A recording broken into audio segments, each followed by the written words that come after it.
Muito boa noite, estamos iniciando mais uma edição do Roda de Entrevista, o atrativo de toda terça-feira, 10 da noite, aqui na TV Brasil Central.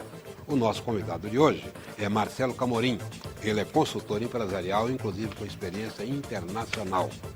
Ele é um estrategista, trabalha com foco em resultados e, dentre tantos outros assuntos importantes para o talento do nosso entrevistado, nós temos não apenas a experiência dele na consultoria empresarial, mas o momento econômico de Goiás e como isso reflete na administração de uma empresa, incluindo a empresa familiar, que está aí diante de graves desafios num mundo de alta competitividade e muita complexidade.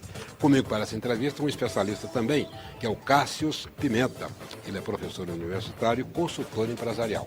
Do lado dele, a Núbia Simão, nossa colega aqui da TBC, mas ela é também mestre em comunicação e coordenadora de jornalismo da Faculdade Araguaia.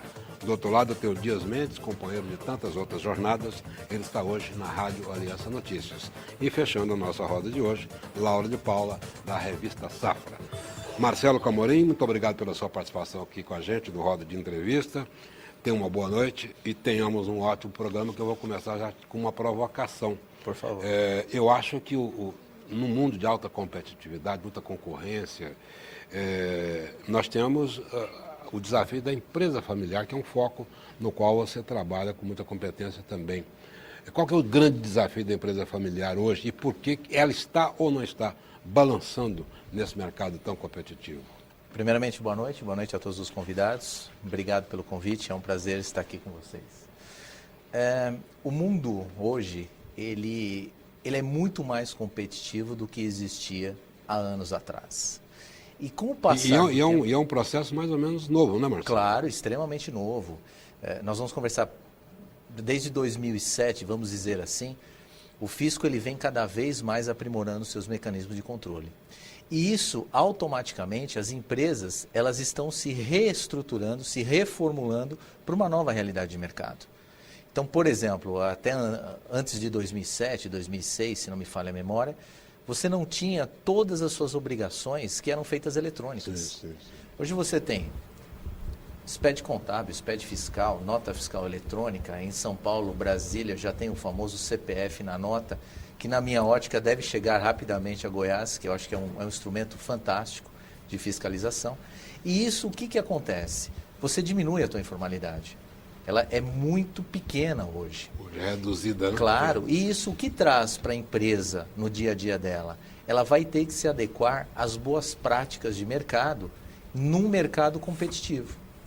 Então, se ela tinha um número de informalidade, hoje ela não tem. E ela começa a competir com grandes conglomerados. E aí a competição, ela vai na gestão, ela vai na eficiência de talentos, na retenção de talentos, bom produto, bom posicionamento de mercado, boas práticas de governança, que anteriormente ela não tinha, ela não precisava disso. Então isso muda muito a estrutura de qualquer empresa. E não podemos esquecer que está avançando muito também a consciência do consumidor. Claro. Que passou a ser mais exigente. Claro. Nós temos agora aí até essa novidade que é a definição dentro da nota fiscal. Sim. De cada imposto pago, cada imposto pago, né? Isso aí também é um desafio também para a empresa se soerguer e se sustentar no mercado, Marcelo? Bastante, não há dúvida disso. Então, hoje o consumidor ele está muito mais atento, né? Hoje a informação ela é muito rápida e muito transparente. Então, o consumidor ele está hoje atentamente no que ele paga de impostos, na qualidade do seu produto, principalmente, vou dizer, o eixo que tem mais CPF na nota, ele pede a nota fiscal hoje. Porque este benefício da nota fiscal faz com que ele tenha créditos de impostos, de PVA e etc. Então, essa ferramenta de controle, o consumidor está muito mais exigente em todos os aspectos. Isso muda também a empresa. Não existe mais aquele modelo onde você trabalha só daquele jeito e você vem ao longo dos anos trabalhando desta mesma forma. Dias Lemos. Marcelo, tudo bem? Tudo bem, Dias? Boa noite. É claro que as empresas familiares, elas querem se adaptar, precisam se adaptar. Mas por ser uma empresa familiar, não existe uma dificuldade não de ficar, de permanecer na informalidade, mas de se adaptar a esse processo, até mesmo por conta dessa questão, dessa estrutura familiar, porque o patriarca ou a matriarca é quem manda e o processo é ditado por ela, e não existe essa coisa paradoxal de ter que se adaptar a uma nova forma de mercado, a uma nova forma de estrutura fiscal e, ao mesmo tempo, trazer essa estrutura familiar. Isso não fica dicotomizado, não fica uma distância, isso não pode levar as empresas familiares à bancarrota? Olha, Dias, eu vou te dizer com bastante tranquilidade e segurança no que é o meu dia a dia. Não há opção. Não há opção. A partir do momento que o mercado se reajuste, se redefine, o mercado se alinha e você não se adaptar a este novo alinhamento deste mercado de competição, de talentos, de retenção dos seus talentos, de foco em resultado, de meritocracia, de governança, e vamos falar mais umas 20, você está fora desse mercado. Não existe. Mas se um dono de um grupo familiar, ele tem essa resistência, ele vai ter inclusive resistência, é uma curiosidade que eu tenho, quando começa essa questão de consultoria, qual é como o mercado começa a entender a necessidade da consultoria, onde surge isso, como começa, e talvez um dono de uma empresa familiar vai ter muita resistência em ouvir você ao falar isso para ele. Né? Existe uma resistência ainda dos grupos familiares com a consultoria que vai lá mostrar para ele que ele precisa mudar? Olha, aqui em Goiás, em Goiás, especificamente, existe sim. Eu, particularmente, nunca vivi uma experiência desta forma. Porque toda vez que o empresário, ele me contrata a minha empresa, ele já tem a concepção que ele precisa. Ele não entra em contato com a minha empresa se ele tem dúvida de alguma coisa. Então, normalmente, existem 3 pontos quando ele me procura. Ou ele tem que se profissionalizar, porque ele sabe que a empresa dele não vai mais durar mais 90 anos. Então, ele precisa profissionalizar. Então, ele me procura por isto. Segundo passo, quando ele está em crise. Então, ele esperou chegar na crise, aí ele precisa de uma ajuda muito forte, então ele me procura também. E o terceiro passo é quando ele está estagnado. Então, ele não consegue crescer, ele não consegue aumentar suas vendas, ele não consegue sozinho se reinventar. Então, a partir desse momento, ele também me contrata. Então, quando ele já tem essa concepção, eu já não tenho problemas de resistência. O único problema que normalmente a consultoria tem é você fazer com que esse empresário aprenda um novo modelo. Porque a vida inteira dele ele teve sucesso nisso. A empresa dele tem 40 anos naquele modelo, que também nasceu num Brasil que não existe mais. Então, para você ajudá-lo a reinventar o seu negócio, precisa ter bastante poder de persuasão. Isso acontece constantemente e é extremamente normal, independente do tamanho da empresa. Seja uma empresa de 40 milhões por ano até uma empresa de 1 bilhão. Você quebrar esse novo modelo tem bastante conversa e bastante sensibilidade por parte do empresário. Marcelo, mas nas suas consultorias, o que você observa que mais atrapalha a empresa? É por conta de uma gestão familiar que às vezes não quer demitir um funcionário que não desempenha bem suas funções, ou seja, é por negar a meritocracia, ou é por exatamente não ousar. Por exemplo, hoje nós temos possibilidade de fazer negócios internacionais, né? As pessoas que estão comprando produtos na China e revendendo no Brasil estão bem felizes com os resultados. Mas o que mais atrapalha as empresas? Tem uma frase que eu não sei quem inventou, mas ela é muito, muito forte. O sucesso de ontem não vai garantir o teu sucesso do futuro. Esse é o maior problema de toda a companhia. Então você vai para uma companhia onde ela teve um sucesso enorme. Ela está 40, 30, 20 anos. Manter uma empresa 20 anos em pé é um desafio muito grande. Então, a partir deste momento, o grande problema de toda organização é dizer o seguinte: deu certo até agora, então eu não vou mudar, eu não vou me reinventar. Quando a empresa pensa assim, você pode ter certeza que ela vai ter um problema. Porque o mercado hoje é muito dinâmico. O mercado não é o Brasil fechado, não é o Brasil de 1940, não é o Brasil, até eu converso com os outros em outras palestras, não é o Brasil do Fusca, da Brasília e da Kombi. Acabou esse Brasil, não existe mais. Hoje é um Brasil que você tem uma competição muito maior. Especificamente em Goiás aqui, existe uma competição muito maior hoje do que existia em 2008. Você tem grupos familiares extremamente tradicionais que foram vendidos por grandes empresas. Você tem Neoquímica, você tem Mabel, você tem a Panarello, a Teuto, que são empresas belíssimas, que precisavam se reinventar e foram com novos sócios. Então, a partir do momento que a empresa resiste a esse tipo de mudança, esse é o maior problema. Marcelo, você tocou um ponto interessante, né? Que quando o empresário te procura, ele normalmente está com uma deficiência. Sim. Então, ele está pedindo, não vamos utilizar a palavra socorro, mas ele está pedindo ajuda, né? E um dos itens que você citou da procura dele seria justamente a estagnação, certo? Como que funciona, qual que é o choque, né?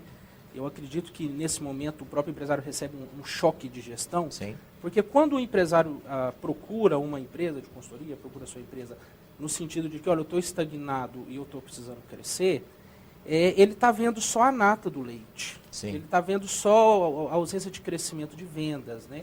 Ele não está olhando o que está embaixo da nata, que são custos altíssimos, que a manutenção de pessoas em cargos que não deveriam estar, muitas vezes, por serem integrantes da família, né? A ausência de controles e de política de controles relacionados com o próprio conhecimento do seu mercado e do seu concorrente. Então, ele acaba tomando um choque. Sim. Ou seja, o consultor é chamado na intenção, o empresário chama na intenção de, olha, o que eu preciso fazer para aumentar vender, né? Claro. Para aumentar minhas vendas, né? E nesse momento, por ser uma empresa familiar, ele recebe um choque no sentido de, olha, o seu problema não são as vendas, está tudo errado, ou quase tudo, Claro. vamos dizer tudo porque ele cresce, né? Está quase tudo errado. Isso não geraria uma resistência ou uma desconfiança no sentido de, como você bem falou, poxa, eu tenho 40 anos, eu só estou precisando crescer, por que está errado eu manter meu filho num cargo de vice-presidente, meu filho vem uma vez por semana aqui, ou meu genro, ou minha nora, por que eu preciso mudar essa base? A pergunta seria no sentido de como que o empresário pode enxergar que essa estagnação dele não está envolvida com o produto dele é bom, o serviço dele é bom, não está envolvida com a política de marketing, ele tem uma boa política de marketing. Está vinculada com a sua gestão, ou seja, o problema é interno e não um problema externo. Ele não enxerga. Ele não consegue enxergar. Ele não tem essa visão porque a vida inteira ele cresceu só aumentando vendas e no modelo dele. Ele não consegue entender que o Brasil mudou. Ele leu no jornal, mas ele não consegue trazer isso para a empresa dele. Então, por exemplo, ele não consegue entender que ele precisa ter uma controladoria. Não entende isso. Na verdade, nem sabe o que é uma controladoria. Nem sabe o que é. Ele não sabe o que é. Ele não entende que ele precisa ter meritocracia. Ele não entende que ele precisa ter governança. Ele não entende que ele precisa focar a empresa dele em resultado. Ele não consegue entender isso. Porque a vida inteira ele nunca fez isso. Na verdade, então, seria e aí novamente é um choque, é mudar então o entendimento A de mentalidade. Que o seu problema não é, muitas vezes, não é nem um aumento de vendas, Sem e sim dúvida. a melhora da sua lucratividade, da sua rentabilidade, dúvida. às vezes no próprio faturamento que você tem hoje. Claro, né? E claro. assim por diante. E um grande ponto que eu vejo nas empresas é o seguinte: ela tem um grave problema de posicionamento de mercado, que isso afeta todo o modelo de gestão. Então, por exemplo, às vezes acontece uma empresa que ela veio crescendo a patamares de 20% ao ano, que é um número bastante expressivo. Então, ela começou crescendo no modelo de negócio. A experiência diz que quando você chega de 50 a 100 milhões por ano, você já começa a entrar numa curva de estagnação. Ou você continua nos 50 ou 100 milhões, ou você pula dos 100 milhões para 150. Para você mudar o modelo de 100 a 150, você precisa mudar o teu posicionamento de mercado. Marcelo, nós vamos agora para o nosso primeiro bloco comercial. A gente volta já e você fica à vontade. Se você quiser dar continuidade a esse debate que você estava tendo aqui com o Cássio também, porque a Laura já está ali com a pergunta dela também. Okay. A gente está de volta daqui a um segundinho com o Marcelo Camorim, que é consultor empresarial, roda de entrevista. Obrigado.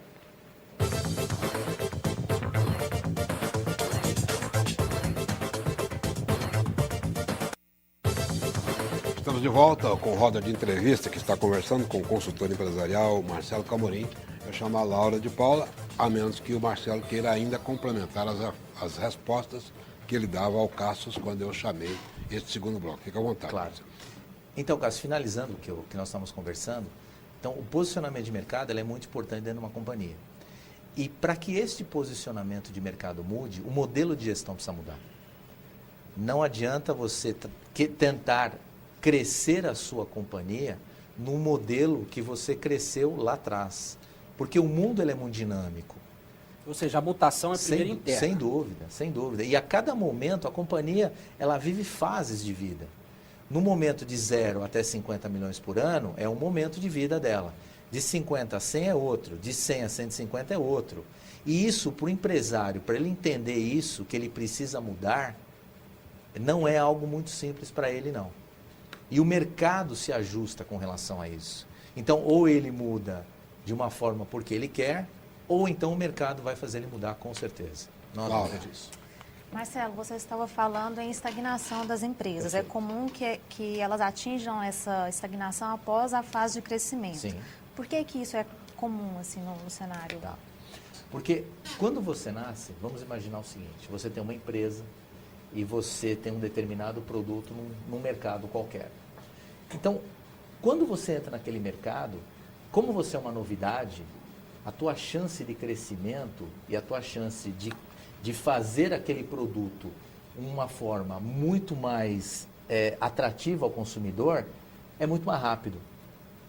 Então você 20 milhões, você começou a vender, não sei, materiais de construção numa loja.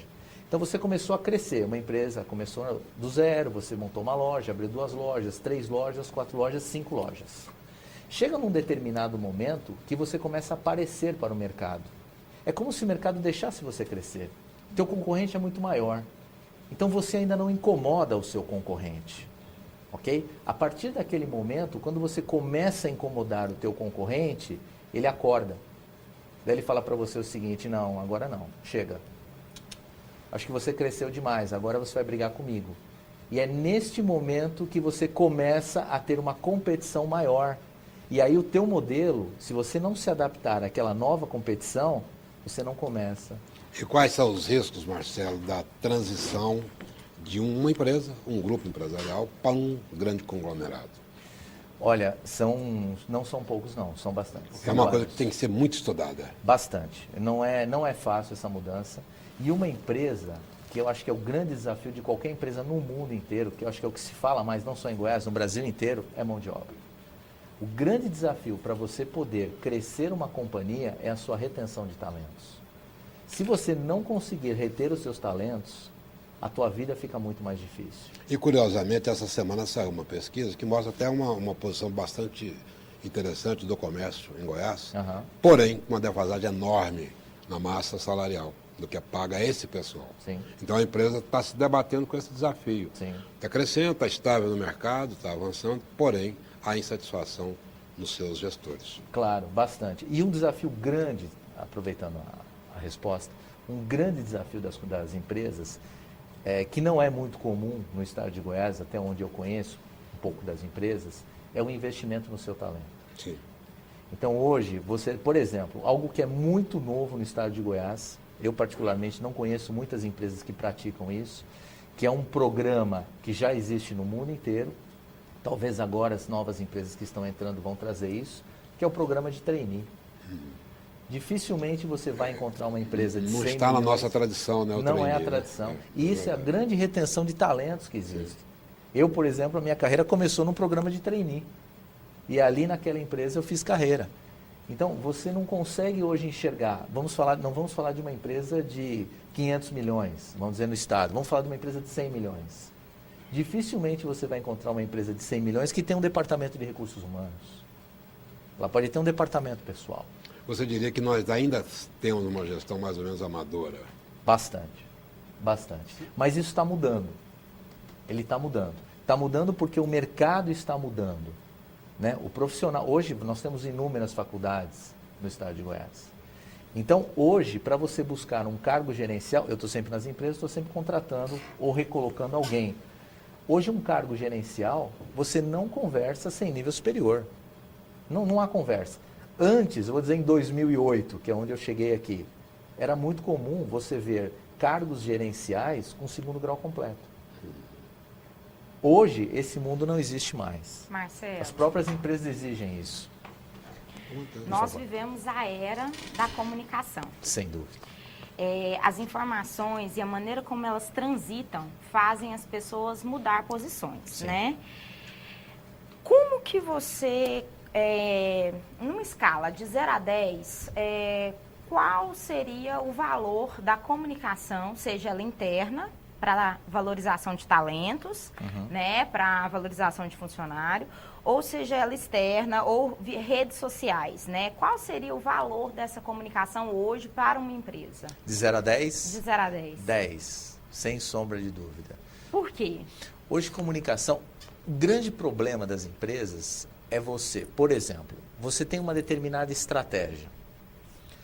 Esta estratégia, ela tem que ser comunicada até a ponta. E dificilmente é o grande desafio do gestor. É ele comunicar que aquela estratégia, claro que respeitando os seus limites, que aquele modelo, aquele plano de negócios tem que ser executado em todas as esferas da companhia. Normalmente, como você enxerga?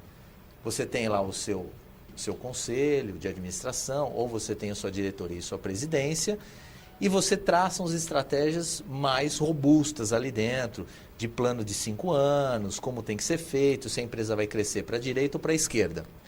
Só que esta cabeça, vamos chamar como um corpo humano, esta cabeça não funciona se ela não tiver braços, pernas, dedos, rim, que é a parte de operação.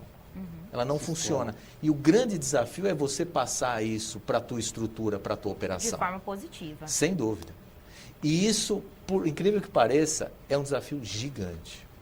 Quanto maior a tua empresa, mais difícil é a tua comunicação na ponta. Imagina uma empresa que tem 1.500 funcionários. Marcelo. Para você tentar divulgar isso. É muito complicado. Não é um desafio fácil, mas a importância é 10. Se a informação do cérebro não chega aos pés, o corpo não anda, né? Não tenha dúvida, não tenha Não. dúvida. Marcelo, é o seguinte, você disse que está aqui desde 88. Sim, desde 2008. Desculpa, desde 2008. Eu preciso tanto que a informação é importante, né? É a informação certa. Verdade. Marcelo, é o seguinte, você falou que algumas empresas, Sim. grandes grupos goianos, dentre elas a Mabel, a Neoquímica, foram vendidas para grupos externos. Panarello. Então, assim, de alguma forma, a Mabel era um símbolo goiano. Sem dúvida. Como é que você lida com isso? Porque, assim, eu, quando criança, tinha o maior orgulho, viu, Reinaldo? Não sei se você lembra disso, de uma propaganda que falava assim, olha, mamãe disse que nos amássemos e não que nos amassemos. Claro. Né? Que era uma propaganda da Mabel e que me impressionava muito porque ela era nacional.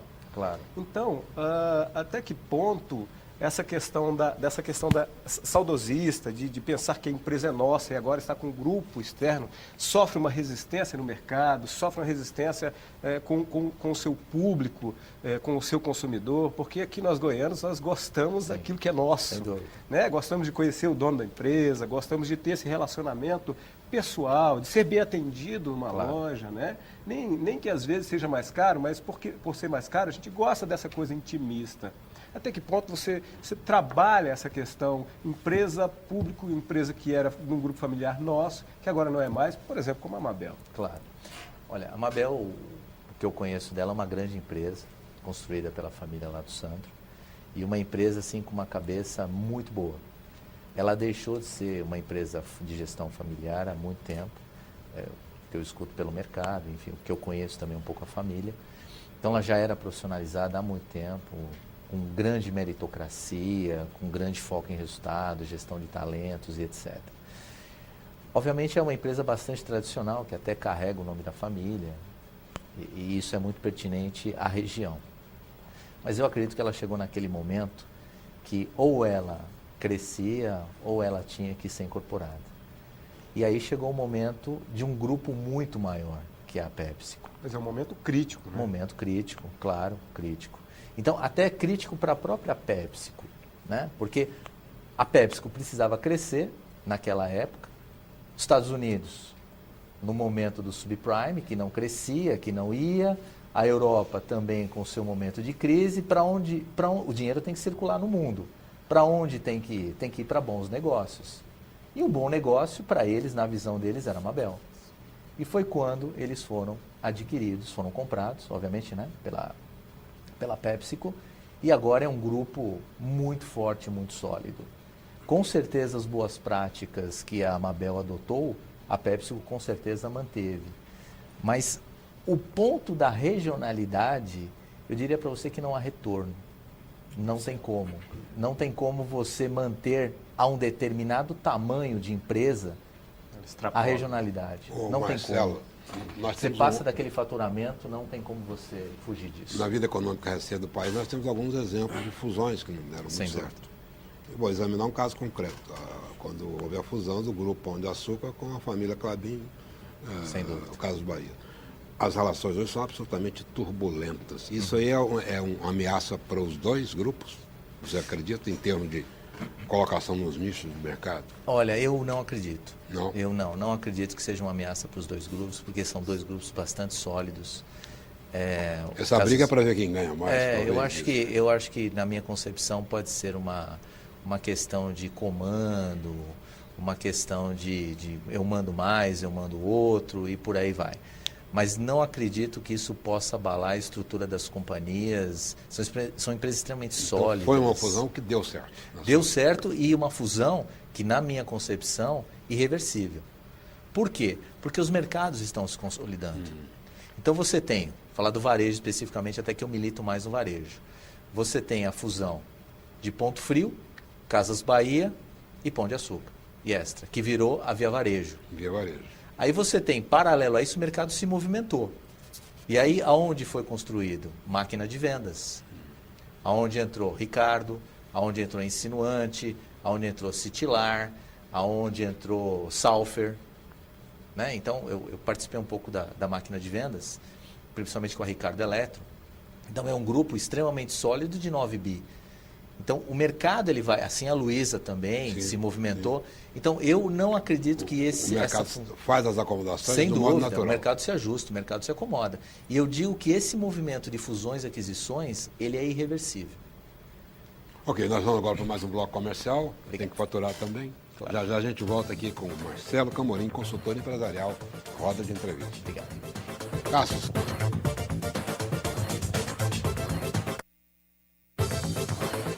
Estamos de volta com o Roda de Entrevista, que está conversando com o consultor empresarial Marcelo Camorim.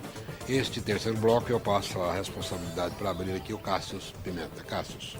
Marcelo, pelo que nós estamos conversando e debatendo aqui, na verdade o dono de uma empresa, dono na figura de empresário familiar, então ele acaba entrando num processo de angústia muito grande, né? A pergunta vai ser nesse sentido. Porque ele recebe um choque de que ele precisa melhorar e profissionalizar a empresa. Ou seja, você precisa deixar de ser dono e passar a ser gestor. Uhum. E depois que ele consegue fazer isso, ele entra numa outra encruzilhada. Qual a encruzilhada? Eu cresço ou eu vendo? Nós estávamos falando no bloco anterior sobre a questão de fusões, né? Sim. Até porque esse crescer ou vender acaba sendo também uma nova decisão. Claro. No sentido de que, como você falou, a empresa tem uma faixa de crescimento, Sim. chega em determinado ponto que ela tem que tomar essa decisão, né? Então, aquele negócio que o empresário, no início, tinha como seu, comecei sozinho, eu, esposa, filho, às vezes até um pouco maior, ele acaba enxergando que aquele negócio não é dele. Uhum. Ou seja, nunca foi dele. Ele começou, Sim. mas nunca foi dele. Falando de números e negócios, a gente consegue compreender bem.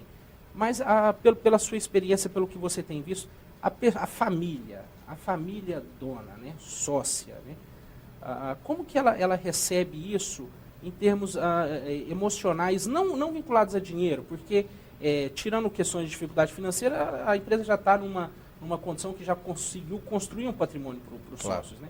Então, qual que é o abalo que essa família recebe? Como que você tem visto, pela sua experiência, pelo que você tem trabalhado, esse sentimento de, poxa, a empresa não é minha, nunca foi, agora eu estou tendo que passar para frente, ou ainda assim, se eu optar pela via do crescimento, eu vou simplesmente fazer parte de um conselho, né, como se fosse tão simples Sem assim, dúvida. mas não é uma coisa muito complexa. Então, em termos pessoais, de emoção desse empresário, o que você tem visto?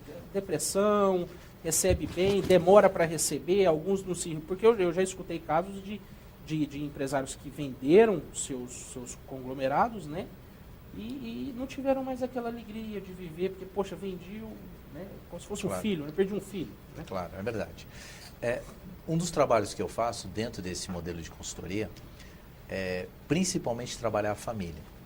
Normalmente, quando isto acontece, os filhos não sentem muito, porque eles vivem num país, eles cresceram numa forma de vida diferente. Quem sente bastante é o fundador. Então, normalmente, eu estou muito próximo a ele e é uma catequese, literalmente é uma catequese. Você precisa todo dia fazer uma catequese com ele. E você precisa mostrar os caminhos para ele também. Por incrível que pareça, as empresas me contratam muitas vezes para dizer aquilo que elas já sabem. E que não tem coragem de... Que não tem coragem de agir. Isso acontece, eu vou dizer, a cada 10 casos acontecem isso. E todas as mudanças que são propostas, não está sendo feito nenhuma novidade. A empresa sabe de todas elas, o que ela não tem é energia para fazer. Isso acontece em todos os momentos. Marcelo, Por favor. dentro disso que ele perguntou, até que ponto a família interfere na empresa e até que ponto a empresa interfere na família? Você já teve caso de solucionar o problema da empresa e automaticamente solucionar o problema da família e vice-versa? Sim, já teve. Já teve várias situações e há uma forma que normalmente as famílias se entendem é você acomodar os seus interesses. Sejam de filhos, sejam de irmãos que são sócios, sejam de outros parentes. Então, para você... Porque quando a família está em atrito, uma empresa familiar, quando uma família está em atrito, naturalmente transfere para a companhia. Isso é fato, isso acontece em todos os momentos. Então, se você tem um estresse familiar, esse estresse ele passa para a empresa também. Uma forma de você poder acomodar isso é acomodar os interesses da família. Então, existem algumas ferramentas para isso. Acordo de acionistas. Isso é muito comum acontecer. Então, nós fazemos um acordo e deste acordo os interesses vão se acomodar. Ok? Ok, sem problema. Então, você tem um acordo de acionistas, você tem a saída de algumas pessoas da companhia, mas acomodando os interesses desta pessoa que está saindo. E você tem também uma forma de você compartilhar, você cria alguns modelos. Por exemplo, tem empresas que a família quer participar, os filhos querem, o proprietário faz questão que as famílias participem. O que você faz? Cria um conselho de família.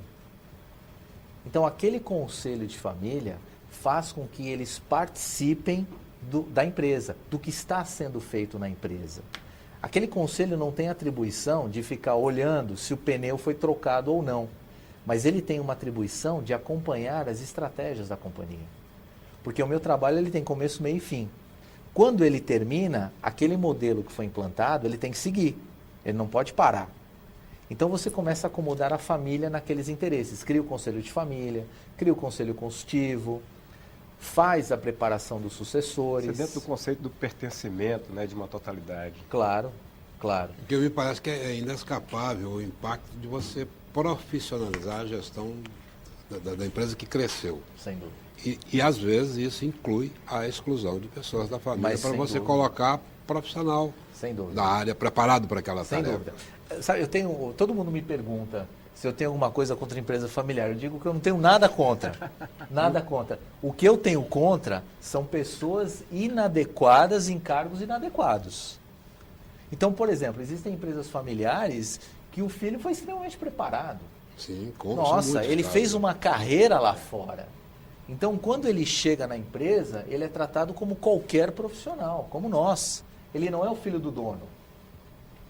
Então, o profissional que se preparou ao longo do tempo, e você não tem problema, seu pai é o fundador, mas você fez uma carreira lá fora. Você trabalhou em tal lugar, você foi assistente, você foi gerente, Você fez essa carreira. E quando você entrou na empresa do seu pai pelo cargo que você teve. Sim. E por aquilo que você construiu. Que não é muito comum. Às vezes o fundador, ele quer que o seu filho seja espelho dele. Especificamente no estado de Goiás eu posso dizer isso. O fundador normalmente não estudou e o filho também não estuda. Mas que a Laura tem uma questão sobre isso. Nesse ponto aí, a sucessão do negócio é um dos principais fatores de fracasso Sem das dúvida. empresas familiares. E como que deve ser preparada essa sucessão? Olha, Laura, eu enxergo da seguinte forma. Primeira coisa, existem ferramentas de gestão para isso. Primeira coisa é você descobrir se aquele sucessor tem perfil empresarial. Existem clientes para mim, por exemplo, que o filho dele é médico. Ele não tem perfil empresarial. Então, o primeiro fato para você ter uma sucessão bem feita é saber, existem ferramentas de psicologia para isso, se aquele sucessor ele tem um perfil empresarial. Passei essa fase, ok, ele tem o perfil. Segunda fase, vai fazer carreira lá fora.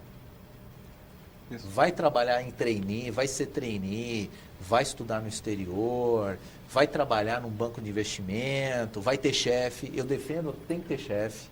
Eu defendo bastante, para você poder crescer na tua carreira, você precisa ter tido chefe. É diferente quando você nasce chefe. Você precisa saber o que é controlar, o que é entregar resultado, o que é cobrança. Você precisa entender isso. Marcelo, isso me parece que passa, inclusive, pela própria criação de um filho em casa. Com porque certeza. A gente sofre, talvez a nossa geração sofra, primeiro porque não existe na grade da educação, a educação pública, ou a educação mesmo, Claro. o ensino financeiro, Sim. como lidar com as Sim. coisas do dinheiro. Sem dúvida. Mas também dentro de casa, muitas vezes os pais da gente não tiveram a possibilidade de nos ensinar. Sim. Talvez a grande dificuldade da sucessão esteja aí, claro, que tem aquelas coisas psicológicas dentro de casa, do Claro. autoritarismo, da mãe devoradora, do pai autoritário, essa coisa toda. Né? E como resolver essas questões também, que passam por essa questão do problema da empresa, que é o problema da família e vice-versa. Né? Claro. É muito verdade. O que acontece normalmente é que a empresa nasceu há 40 anos atrás, num Brasil diferente, num Goiás diferente, e aonde era uma terra de oportunidades. O Estado cresce, a tua empresa cresce também. Eu não estudei, eu tive sucesso na vida, eu sou um bom comerciante, eu tenho bastante sucesso. E ganhei muito dinheiro com isso. Essa é uma realidade que acontece. Quando nasce o meu filho, eu não quero que ele passe o que eu passei. Naturalmente. Eu não quero. Eu quero que ele tenha uma vida melhor. Isso é natural. E aí o que acontece? É aonde você começa a ter o problema da sucessão. É não ter limites. Né? Não dar uma boa educação financeira ao seu filho. Ele não tem limites. Você tinha Fusca. Ele não tem mais Fusca. Ele já tem um carro importado. Ele não sabe o que é ter Fusca. Né? Então, tudo isso influencia na hora que você vai fazer o teu sucessor. Então, existem duas situações que eu já vi. Ou você trabalha isso dentro da sua família, mas desde pequenininho. Se você não fizer isso, não tem problema. Você vai ter que aprender com o mercado. Marcelo. O mercado vai ter que te fazer isso. Marcelo, nós vamos agora para o nosso último bloco comercial. A gente volta já já com Marcelo Camorim, consultor empresarial, estrategista com foco em resultados. Aqui no Roda de Entrevista, daqui a pouco o último bloco.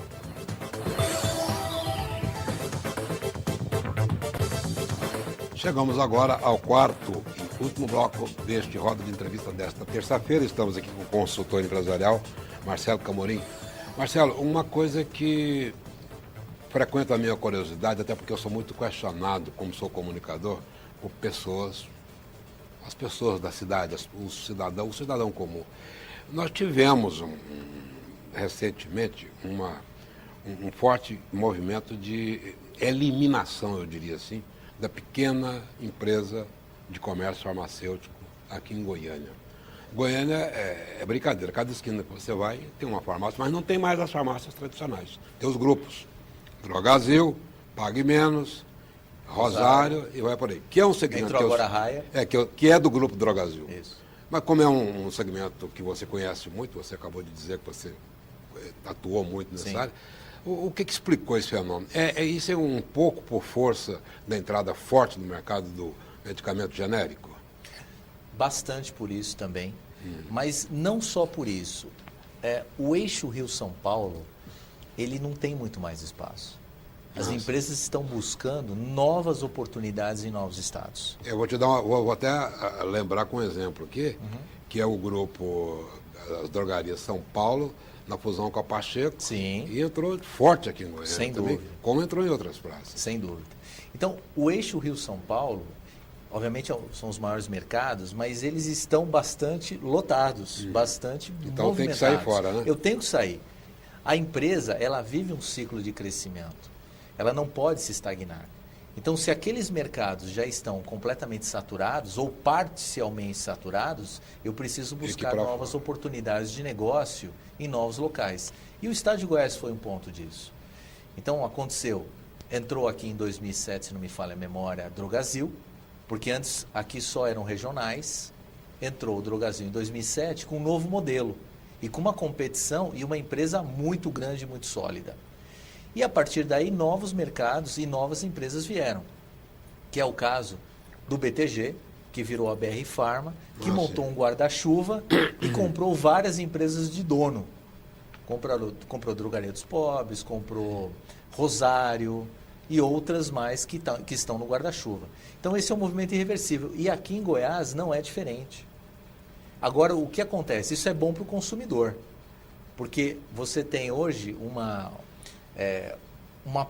demanda grande, aliás, uma oferta grande de farmácias que eles estão tendo que entregar os seus resultados. Isso é bom para o consumidor, porque ele vai pesquisar muito forte. E ele vai conseguir trazer bons negócios e bons preços para eles. Marcelo. Mas o genérico influenciou, mas não só. E sim o crescimento das empresas fora do eixo Rio-São Paulo. O crescimento do mercado, mas também o crescimento das empresas. Das empresas fora do eixo Rio-São Paulo, sem dúvida. Marcelo, já fazendo essa relação entre Rio, São Paulo, né, Minas Gerais Sim. e Goiás, você entende que esse processo de profissionalização da empresa familiar é algo que está acontecendo em Goiás? Goiânia é uma cidade com vai fazer 80 anos Sim. agora, 79 anos. Jovem, então, né? jovem, né? Grandes empresas familiares, os seus patriarcas ainda estão vivos. Com certeza. Né? Então, isso é algo que está chegando em Goiás agora, justamente porque Goiás tem uma capital, apesar que grandes empresas estão sediadas também em cidades do interior, que são cidades um pouco mais antigas. Então, isso está chegando agora. Goiânia, até não muito tempo atrás, mais de uma década talvez, teria 700 mil habitantes. Hoje, falando de Goiânia, aproximadamente 1.200.000, 1.300.000 habitantes.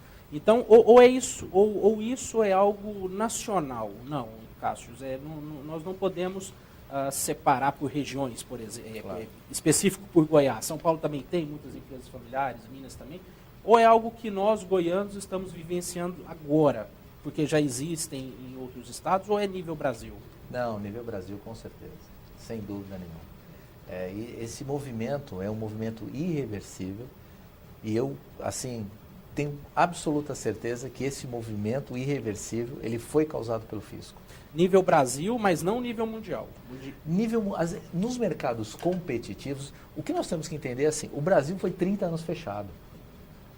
Então nós vivemos 30 anos no momento do Fusca, da Kombi, do Santana, né? Quem tinha BMW eram pessoas extremamente riquíssimas nesse Pior país. que não foi para balanço, né? Exato, exatamente. Então são pessoas riquíssimas quem tinha uma BMW nesse país. Hoje não estamos falando de algo que é extremamente inatingível. Então hoje tudo é possível. Então o movimento dos outros países mais competitivos, esse processo já está maturado. Marcelo, por favor. o governo atuou muito nesse processo? Você acha que a maneira como Goiás lida com os impostos ajuda na atração de grandes grupos? Bastante. Assim? Ou eles Bastante. viriam para o Goiás por conta de consumidores? O que Não. atrai? É um monte de coisa. Então, a logística de Goiás é muito boa. O Centro-Oeste é muito bom. A logística é muito boa. A administração do Estado ajuda bastante. Aqui tem muita terra. Tem muita oportunidade. Então, isso também ajuda a trazer os incentivos que o governo dá para o Estado. Bastante. Então, são várias coisas ao mesmo O tempo. profissional goiano também ajuda? ele está começando a ajudar. Se nós disséssemos isso há anos atrás, ele não ajudaria. Por quê? Porque quando você vem para cá, quando você compra uma empresa ou você instala uma empresa, você precisa de mão de obra. E o que acontece? Quando você não tem uma mão de obra qualificada, você tem nível gerencial sem nível superior, a conversa fica muito difícil. Então, agora vem começando a ajudar.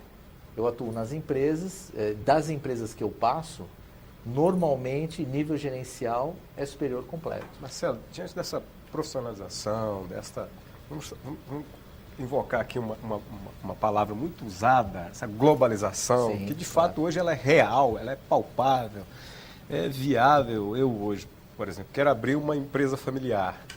Né? O que eu preciso para abrir uma empresa familiar? Quais são as minhas preocupações? Quais os passos? Estou buscando a consultoria aqui de Claro. 0800. Claro. Mas não é para mim, favor. é para o telespectador. Por favor. Né? O que eu preciso para abrir uma empresa familiar e dar continuidade a ela? São várias situações ao mesmo tempo.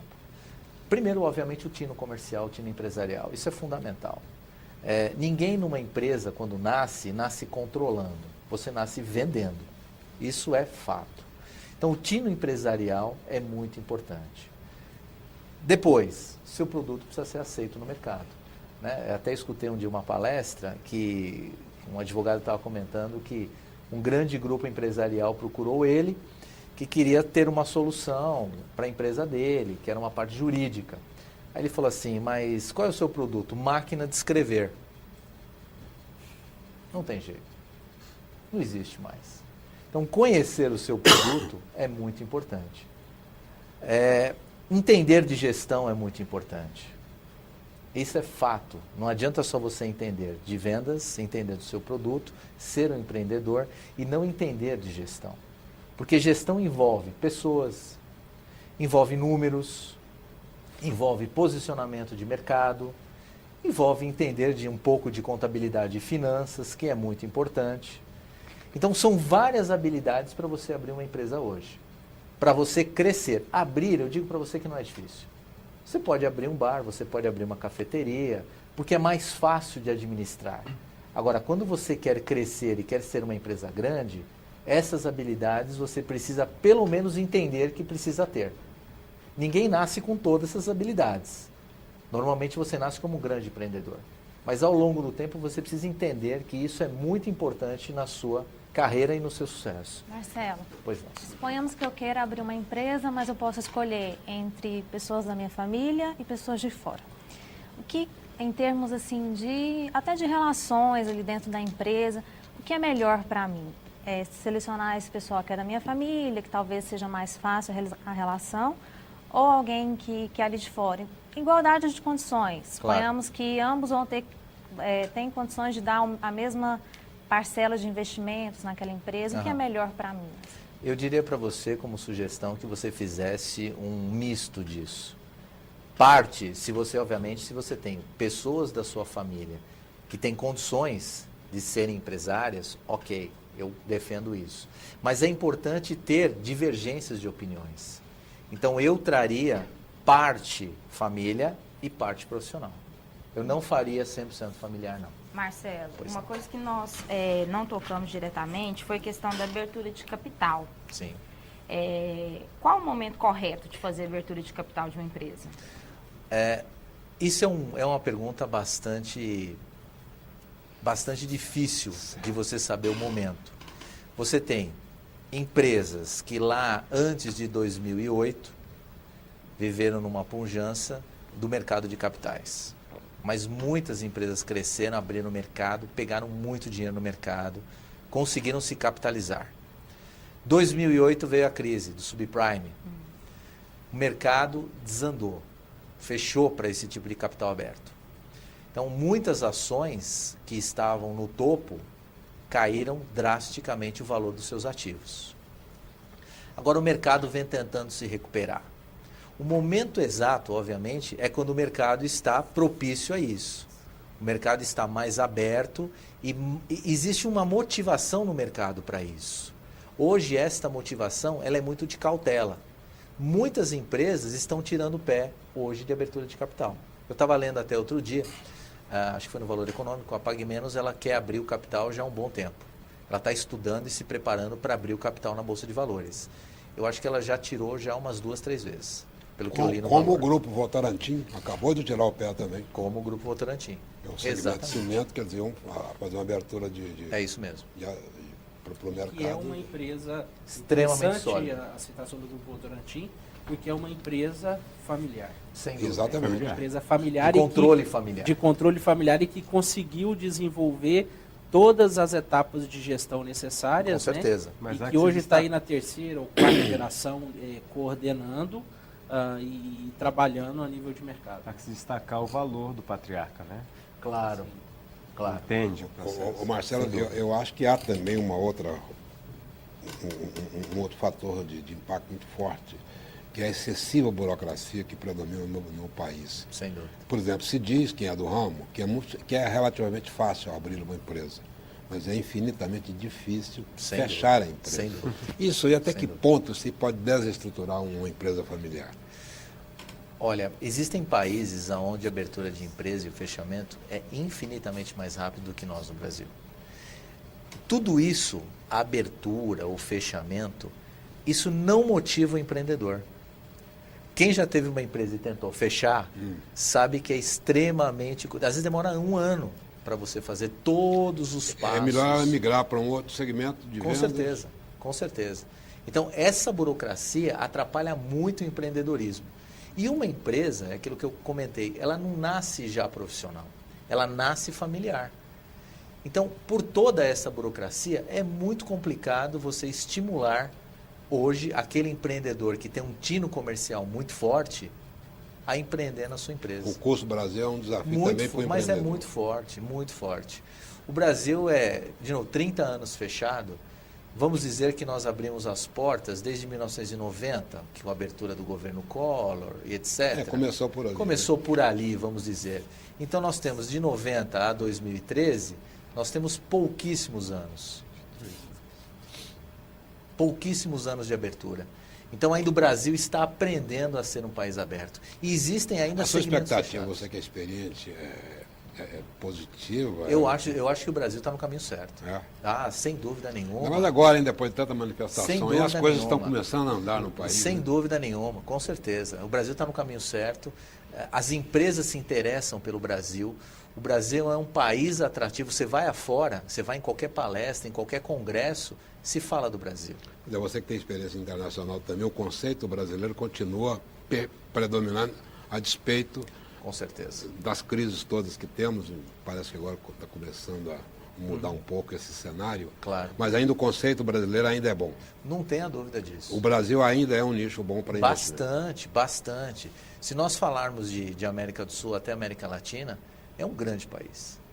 É um grande, que ele passa por todo esse momento de transformação, que num processo democrático não é simples. Sim. Não é nada simples.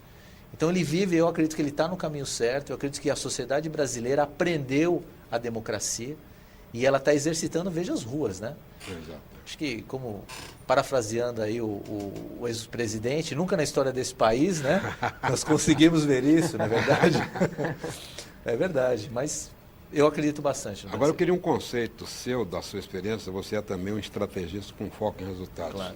Eu ouvi isso de Henrique Meirelles, possivelmente o executivo mais bem sucedido do Sem país dúvida. nos últimos tempos. Sem dúvida. Qual que é o seu modo de ação? Foco no resultado. A empresa... Só para fechar Claro. a sua participação com a gente aqui, eu quero que você transmita esse conceito até para que os nossos empresários aprendam um pouco mais. Claro. Toda empresa, ela não consegue viver sem meritocracia, que é o grande foco em resultados. Existem inúmeros casos de sucesso, acho que o maior caso, quem implantou, trouxe essa metodologia de meritocracia e foco em resultado foi o Paulo Lemann, que era na época do Sim. Banco Garantia, que virou Ambev, que mudou para Embev e assim vai. Esse modelo, ele praticamente implantou no Brasil, que já é implantado lá fora há muito tempo. Então, o foco em resultado é que toda empresa, ela não consegue viver de filosofia. Toda empresa tem que viver de lucro. Colocar metas e sair Metas, atrás. objetivos, orçamentos. Ela tem que trazer, que é o caso que a Núbia comentou da comunicação, ela precisa fazer com que esta comunicação de foco em resultado aconteça em todas as esferas da companhia. Ok. Marcelo Camorim, foi um prazer enorme. Muito obrigado, agradeço a oportunidade. Pelos ensinamentos que você passou. Muito a todo o obrigado, nosso agradeço público. bastante. Muito obrigado a participação Obrigado do a Cassius todos. Obrigado Pimenta, pela oportunidade. Núbia Simão, o Dias Mendes e a Laura de Paula. Este programa tem produção e coordenação a cargo de Ana Lúcia Pereira e Norma Leite. Obrigado pela audiência qualificada de sempre e até a semana que vem.